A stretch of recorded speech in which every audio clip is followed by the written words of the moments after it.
Kuat Ma'ruf alias KM, asisten rumah tangga Irjen Verdi Sambo yang sekaligus sopir dari istrinya Putri Chandrawati ini sempat kabur saat hendak ditangkap oleh pihak kepolisian. Fakta tersebut diungkapkan oleh Kapolri Jenderal Polisi Sigit Prabowo dalam rapat dengar pendapat bersama Komisi 3 di Kompleks Parlemen Jakarta Pusat pada Rabu 24 Agustus. KM diketahui ikut terlibat dalam kasus tewasnya Brigadir Nofriansyah Yosua Huta Barat alias Brigadir J. Lisio mengatakan fakta ini ia dapat saat Baradae alias Richard Eliezer hendak mengungkap fakta secara tertulis. Dalam urutan kronologi yang ditulis, Baradae menuliskan secara runtut mulai dari Magelang sampai di Duren 3, Jakarta Selatan. Ia juga mengakui dirinya menembak Brigadir J alias Yosua atas perintah Irjen Verdi Sambo. Saat itu Verdi Sambo tak mengakui perbuatannya dan berujung pada Baradae yang meminta perlindungan kepada Lembaga Perlindungan Saksi dan Korban atau LPSK. Setelah keterangan dari Baradae pada 7 Agustus, Bribka Riki Rizal dan Ali alias RR dan Kuat Ma'ruf alias KM ditetapkan menjadi tersangka.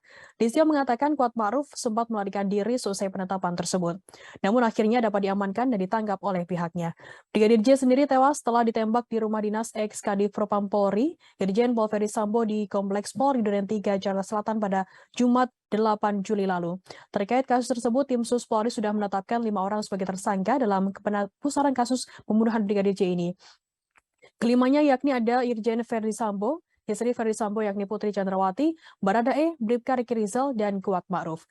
Akan kami tampilkan Tribuners wawancara lebih lengkap atau keterangan lebih lengkap dari Kapolri Jenderal Polisi Sigit Prabowo. Itu juga Saudara Richard meminta perlindungan ke LPSK untuk menjadi justice kolaborator. Tanggal 7, Saudara Richard mengakui perbuatannya, kemudian Saudara Riki dan Saudara Kuat juga ditetapkan tersangka.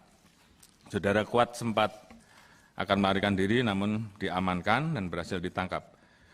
Berdasarkan pengakuan dari 3 tersangka tersebut, maka Saudara FS akhirnya mengakui. Jangan lupa subscribe, share, komen, dan like ya.